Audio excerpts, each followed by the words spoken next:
اب وضو کا طریقہ سماعت فرمائیے۔ کعبۃ اللہ شریف کی طرف منہ کر کے اونچی جگہ بیٹھنا مستحب ہے۔ وضو کے لیے نیت کرنا سنت ہے۔ نیت دل کے ارادے کو کہتے ہیں، دل میں نیت ہوتے ہوئے زبان سے بھی کہہ لینا افضل ہے، لہذا زبان سے اس طرح نیت کیجئے، میں حکم الہی عز و جل بجا لانے اور پاکی حاصل کرنے کے لیے وضو کر رہا ہوں۔ بسم اللہ کہہ لیجئے کہ یہ بھی سنت ہے، بلکہ بسم اللہ والحمدللہ کہہ لیجئے کہ جب تک باوضو رہیں گے فرشتے نیکیاں لکھتے رہیں گے۔ اب دونوں ہاتھ 3 بار پہنچوں تک دھوئیے، نل بند کر کے دونوں ہاتھوں کی انگلیوں کا خلال بھی کیجیے، کم از کم 3 بار دائیں بائیں اوپر نیچے کے دانتوں میں مسواک کیجیے اور ہر بار مسواک کو دھو لیجیے۔ حجت الاسلام امام محمد غزالی علیہ رحمۃ اللہ الوالی یہاں بڑی پیاری نیتیں ارشاد فرما رہے ہیں۔ مسواک کرتے وقت نماز میں قرآن مجید کی قراءت اور ذکر اللہ عز و جل کے لیے منہ پاک کر رہا ہوں، یہ نیت کیجیے۔ اب سیدھے ہاتھ کے 3 چلو پانی سے ہر بار نل بند کر کے اس طرح 3 کلیاں کیجئے کہ ہر بار منہ کے ہر پرزے پر پانی بہہ جائے۔ اگر روزہ نہ ہو تو غرغرہ بھی کیجئے، پھر سیدھے ہی ہاتھ کے 3 چلو، اور اب ہر بار آدھا چلو پانی کافی ہے، یہ ذہن میں رہے۔ تو پھر سیدھے ہی ہاتھ کے 3 آدھے چلو سے ہر بار نل بند کر کے 3 بار ناک میں نرم گوشت تک پانی چڑھائیے، اور اگر روزہ نہ ہو تو ناک کی جڑ تک پانی پہنچائیے۔ اب نل بند کر کے الٹے ہاتھ سے ناک صاف کر دیجئے اور چھوٹی انگلی ناک کے سوراخوں میں ڈالیے۔ 3 بار سارا چہرہ اس طرح دھوئیے کہ جہاں سے عادتاً بال اگنا شروع ہوتے ہیں وہاں سے لے کر تھوڑی کے نیچے تک، اور ایک کان کی لو سے دوسرے کان کی لو تک ہر جگہ پانی بہہ جائے۔ اگر داڑھی ہے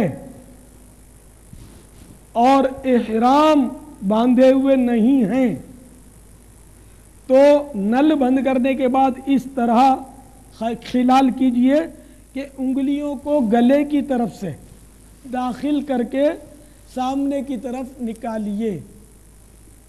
پھر پہلے سیدھا ہاتھ انگلیوں کے سرے سے، یہ انگلیوں کے سرے یہ کہلائیں گے، انگلیوں کے سرے سے دھونا شروع کر کے کوہنیوں سمیت 3 بار دھوئیے، اور آدھے بازو تک دھونا مستحب ہے۔ اکثر لوگ چلو میں پانی لے کر پونچے سے 3 بار چھوڑ دیتے ہیں کہ کوہنی تک بہتا چلا جاتا ہے، اس طرح یہ پانی لیا اور یوں 3 بار کرتے ہیں، پھر الٹے ہاتھ کا بھی اسی طرح 3 بار کرتے ہیں۔ تو اس طرح کرنے سے کوہنی اور کلائی کی کروٹوں پر پانی نہ پہنچنے کا اندیشہ ہے، لہذا بیان کردہ طریقے پر ہاتھ دھوئیے۔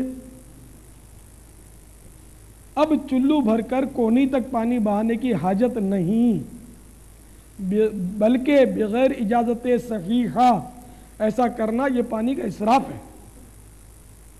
اب نل بند کر کے سر کا مسح اس طرح کیجئے کہ دونوں انگوٹھوں اور کلیمے کی انگلیوں کو چھوڑ کر دونوں ہاتھ کی 3 انگلیوں کے سرے ایک دوسرے سے ملا لیجئے، اور پیشانی کے بال یا کھال پر رکھ کر کھینچتے ہوئے گدی تک اس طرح لے جائیے کہ ہتھیلیاں سر سے جدا رہیں، پھر گدی سے ہتھیلیاں کھینچتے ہوئے پیشانی تک لے آئیے۔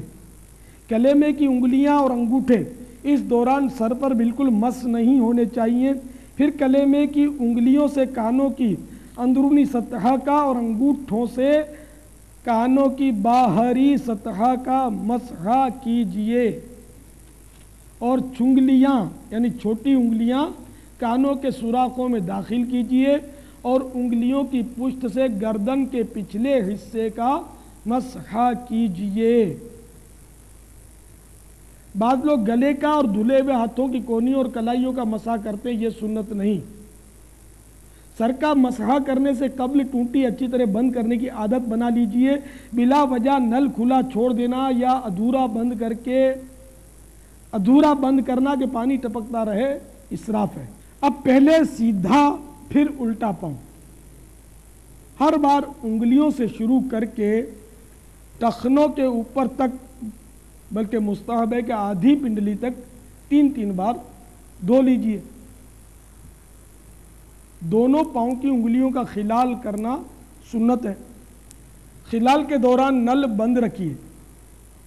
خلال کا مستحب طریقہ یہ ہے کہ الٹے ہاتھ کی چنگلیاں سے سیدھے پاؤں کی چنگلیاں پہلے سیدھا پھر الٹا پاؤں،